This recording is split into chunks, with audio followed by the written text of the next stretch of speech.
السلام عليكم إخوتي الأعزاء، أحييكم بتحية مباركة قائلا لكم السلام عليكم ورحمة الله.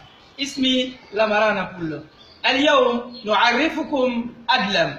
ما معنى أدلم؟ أدلم هذه هي الكتابة التي ترونها ورائي، اخترعت في نهاية الثمانينيات في جمهورية غينيا في مدينة تسمى زيركوري في أقصى الجنوب.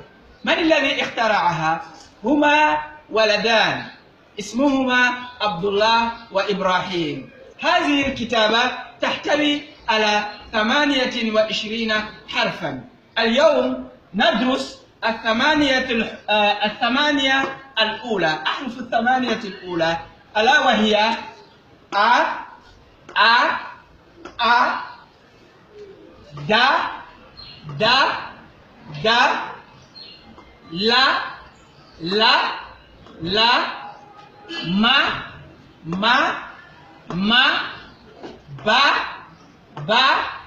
با سا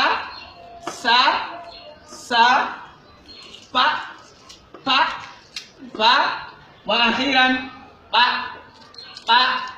با. نراجع مرة واحدة كما ترون، وهي أ دا دا لا لا ما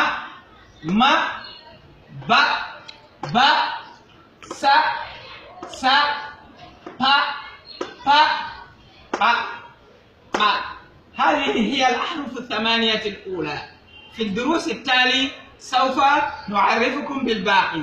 وأخيرا أنبهكم أن منذ اختراع هذه الكتابة في نهاية الثمانينيات ما زالت تنتشر في شتى أنحاء العالم، وخاصة في أفريقيا بين القبائل الفلانية من السنغال غربا إلى السودان شرقا.